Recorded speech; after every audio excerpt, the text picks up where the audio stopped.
Hello बच्चों, welcome to your favourite channel study guys. तो आज हम surface area of sphere and curve surface area of hemisphere and total surface area of hemisphere के formula को derive करेंगे और इनके साथ अपना प्रैक्टिकल एक क्वेश्चन को भी इनके साथ करेंगे जिससे कि हम इन्हें आसानी से समझ सकें।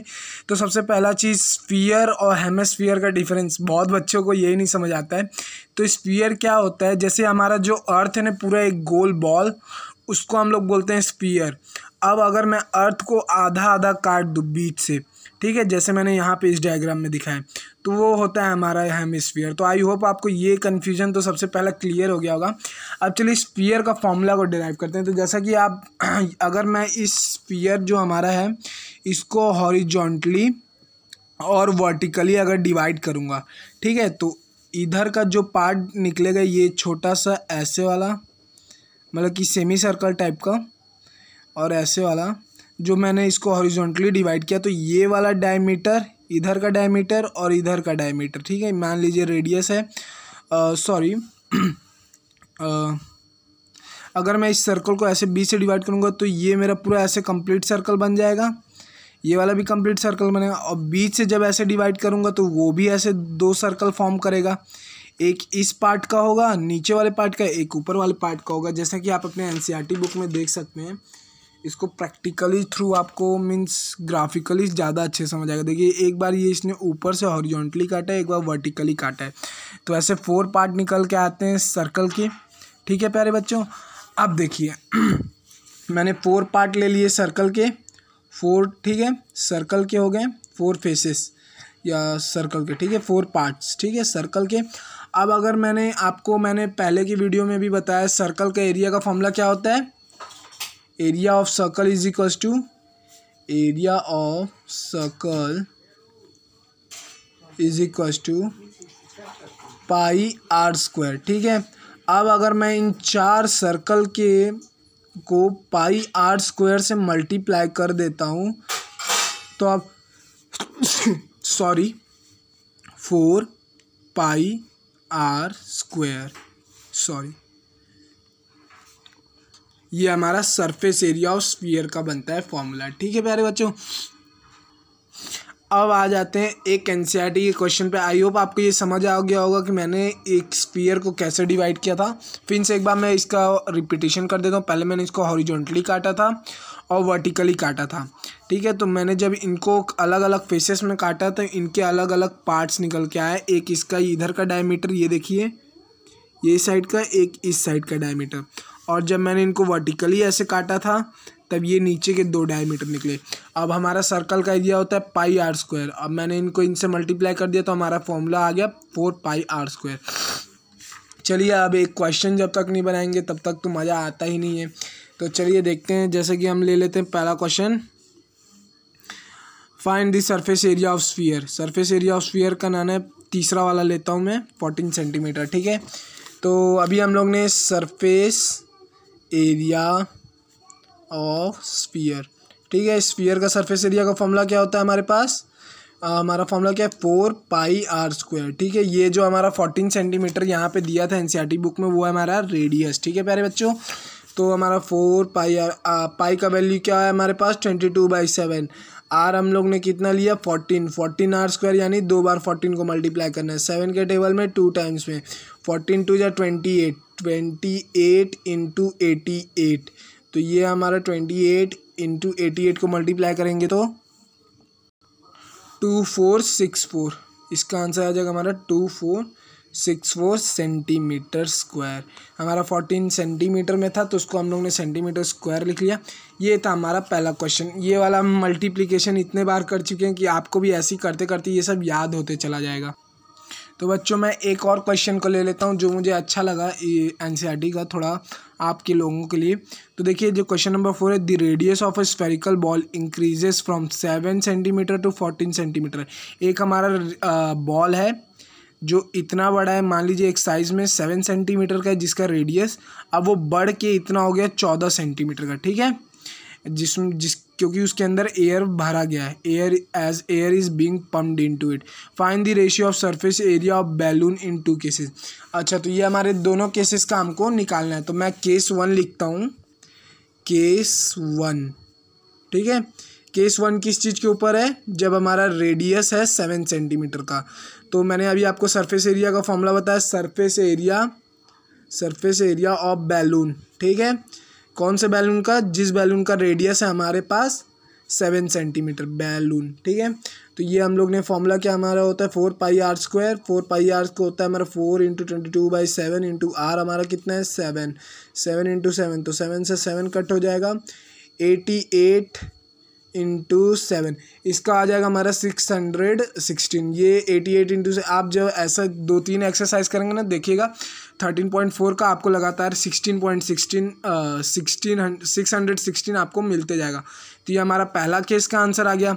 अब हम लेते हैं केस 2। केस 2 हमारा क्या है केस 2 में हमारा रेडियस कितना दिया हुआ है 14 सेंटीमीटर। क्योंकि कैसे हमारा केस 2 बना, क्योंकि केस 2 में एयर फिल कर दिया गया था। The radius of spherical balloon increase हुआ था, 7 से 14 चला गया था, क्योंकि उसके अंदर एयर फिल हुआ था। रेशियो हमें निकालना था इन दोनों के सरफेस एरिया का।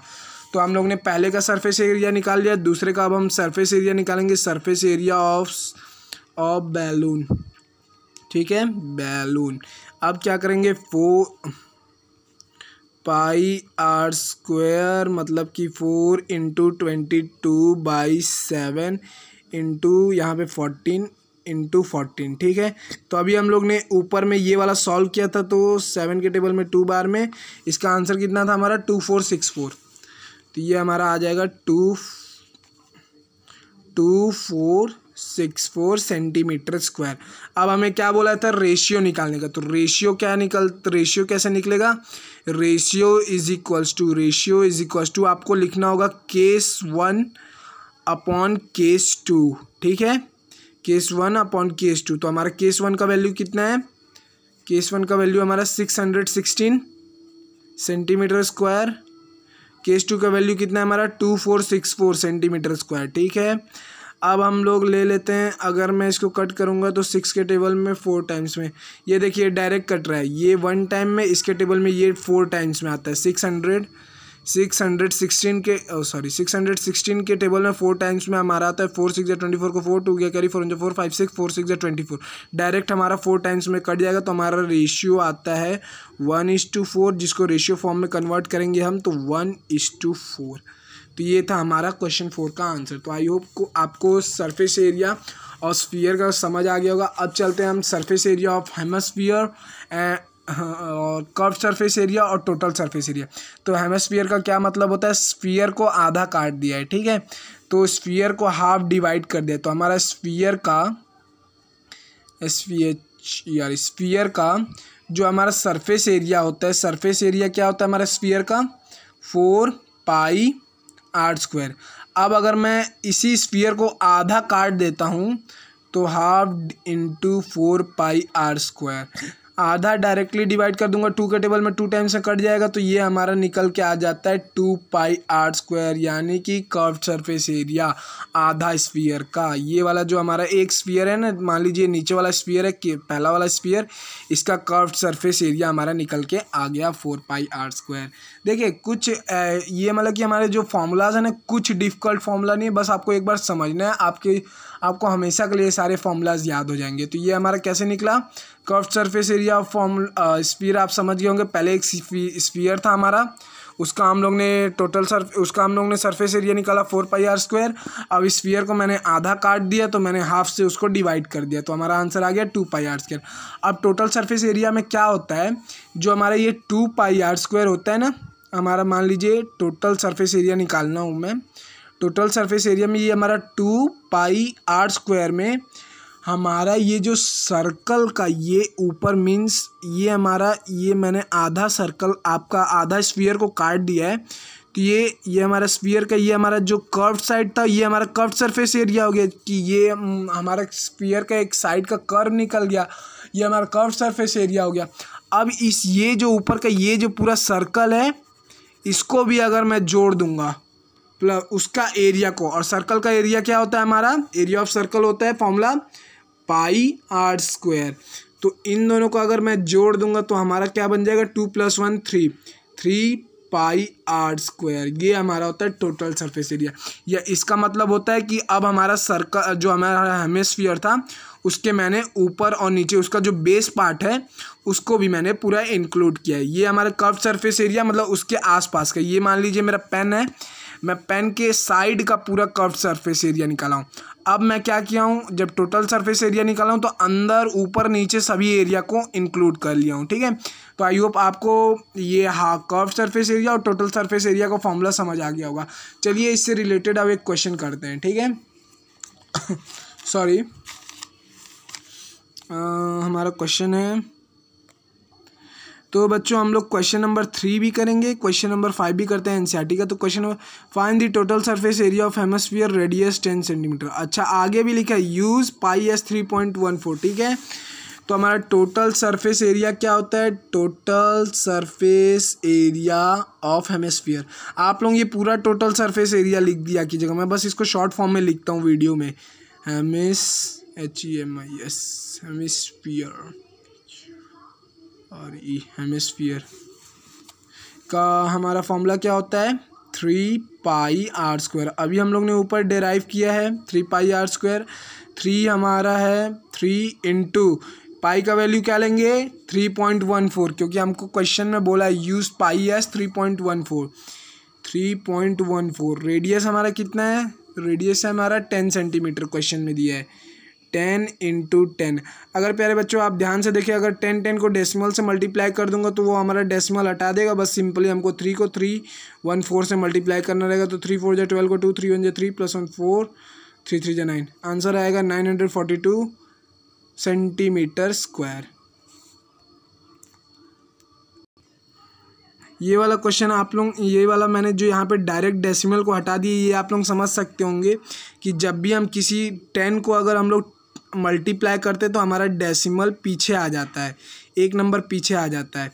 तो मैंने यहाँ पे 2 बार 10 से मल्टीप्लाई किया था तो ये हमारा 2 बार पीछे आएगा, यानी कि यहाँ लगेगा 314 पॉइंट। तो इसका मतलब तो कुछ है ही नहीं हमारे वैल्यू में, क्योंकि यहाँ पीछे में कुछ नंबर है ही नहीं, तो कुछ वैल्यू नहीं है। तो हम इसको डायरेक्ट लिख दिए 314, क्योंकि कई बच्चों को ये कई बार डाउट हो जाता है कि ये डेसिमल कैसे हट गया सर, कुछ कन्फ्यूज़न नहीं समझा। या फिर अगर आपको एकदम सिंपल फॉर्म में समझना है डेसिमल मैंने कैसे हटाया, तो 3.14 डिवाइडेड बाई 100। ये वाला तो आप लोगों को सबको आता होगा, डेसिमल हटाया नीचे 100 आ गया, ऊपर 2 ठोक 10 था तो 2 10 को मैंने डायरेक्ट 100 से काट दिया। आप लोग ये ऐसे भी समझ सकते हैं इसको। बस आप जब मैथ्स को थोड़ा आप लोग करने लगेंगे, डेली प्रैक्टिस हो जाएगा, तो ये आपका लेवल थोड़ा मल्टीप्लिकेशन लेवल आपका हाई हो जाएगा। ठीक है, अब आते हैं हम क्वेश्चन नंबर 5 पे। हेमिस्फीयर बाउल, बाउल मतलब होता है कटोरा। ठीक है, हेमिस्फीयर बाउल एक कटोरा आप लोगों के घर में होगा, या आप लोगों ने कटोरा को तो देखा ही होगा, ऐसे नीचे से कर्व रहता है, हेमिस्फीयर बाउल टाइप का। ठीक है, of brass has inner diameter, उसके अंदर का डायमीटर है 10.5 centimetre. Find the cost of tin plating it on the inside at the rate.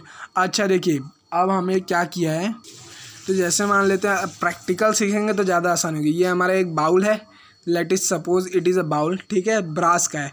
अब इसका ये जो हमारा ये डायमीटर है ये 10.5 है। ठीक है, तो डायमीटर को हम लोग क्या करेंगे, सबसे पहले डायमीटर को हम लोग क्या कर लेंगे, डायमीटर है 10.5, तो उसको हम लोग क्या कर लेंगे, फॉर्मूला के अकॉर्डिंग रेडियस निकालने के लिए radius is equal to D divided by 2। D मतलब होता है डायमीटर, 10.5 को हम लोग डिवाइड करेंगे 2 से, तो हमारा क्या निकलेगा, रेडियस होगा 5.25। ठीक है, अब ये इसका मैंने रेडियस निकाल लिया बाउल का। अब इसमें बोल रहा है कि इसमें मैंने टिन प्लेटिंग करना है। क्या करना है हमको, क्वेश्चन पढ़िए, find the cost of tin plating it on inside. इसके इनसाइड में करना है, यानी कि मान लीजिए ये बाहर, मैं बाहर से ही लेके देख रहा हूँ, ये देखिए कर्व इनसाइड, इसके अंदर का करना है, साइड में करना है। ये नीचे का ये जो हमारा ऊपर का पार्ट है, ये हमारा बेस पार्ट जो है इसका सर्कल का, इसको मतलब हेमिस्फीयर का, हमें इसको इंक्लूड नहीं करना है, बस इसके अंदर का। मतलब कि क्या निकालना है हमें, कर्व्ड सरफेस एरिया। और कर्व्ड सरफेस एरिया का फॉर्मूला क्या होता है हमारा, कर्व्ड सरफेस एरिया का फॉर्मूला होता है हमारा 2 pi r square. 2 pi r square, तो 2 इंटू 22/7 इंटू रेडियस हम लोग ने निकाला 5.25 इंटू 5.25। अगर सबसे सिंपल मैं क्या बोलता हूँ, पहले डेसिमल को हटा के नीचे ले लिया करो, 100 ले लिए, दोनों साइड का डेसिमल हट गया। 7 के टेबल में 7 7 जा 49, 35। ठीक है, ये हमारा कट गया। अब इन सबको अगर मैं मल्टीप्लाई करना चाहूँ तो देखिए ये हमारा 25 के टेबल में 75 3 टाइम्स में, 100 4 टाइम्स में, ये मेरा कटता है 21 टाइम्स में, ये मेरा पड़ता है 4 टाइम्स में, 2 के टेबल में 2 टाइम्स में, ये 2 से कट गया, ये 2 के टेबल में 11 टाइम्स में, ये मेरा 2 कट गया। तो हमारा क्या बचा यहाँ पे 7 बचा, 21 बचा, 11 बचा। तो 21 7 को मैं मल्टीप्लाई करूँगा तो ये आ जाएगा मेरा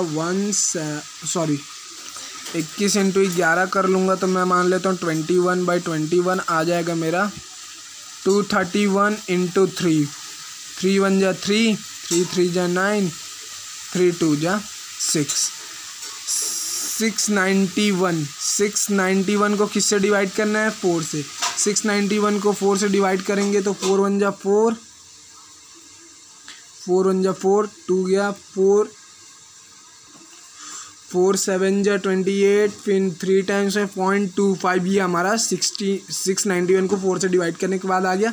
ये हमारा क्या निकला, कौन सी वैल्यू है, ये हमारे किस फॉर्म में है, क्वेश्चन के अकॉर्डिंग ये हमारी है सेंटीमीटर स्क्वायर। ठीक है प्यारे बच्चों, अब मेरे को क्या करना है देखिए क्वेश्चन में अगर बोल रहे 100 सेंटीमीटर स्क्वायर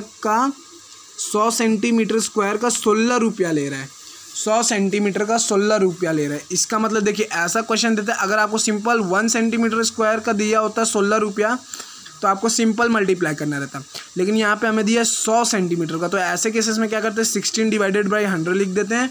अब इसको मल्टीप्लाई कर देंगे तो हम 16 कॉस्ट निकाल रहे हैं ना, यहाँ पे हम cost is equals to 16/100 into 173.25। तो देखो सिंपल इसमें क्या करेंगे हम ना, ये जो हमारा 16 है और 1735 है, इस 173.25 है, इसको मल्टीप्लाई कर दूंगा तो आंसर होगा 277.00। ठीक है, डिवाइडेड बाई 100 और आएगा तो ये मेरा कंप्लीट आंसर निकल जाएगा ₹27.72। ये हमारा आंसर आ गया। तो आई होप प्यारे बच्चों आज का आपको हेमिस्फीयर वाला क्वेश्चन समझ आ गया होगा। हेमिस्फीयर स्फीयर का आज का आपका कॉन्सेप्ट क्लियर हो गया होगा। तो नेक्स्ट वीडियो में हम मिलेंगे इस चैप्टर के वॉल्यूम के कॉन्सेप्ट से, अगेन क्यूब एंड क्यूबॉइड से स्टार्टिंग करेंगे। तो थैंक यू प्यारे बच्चों।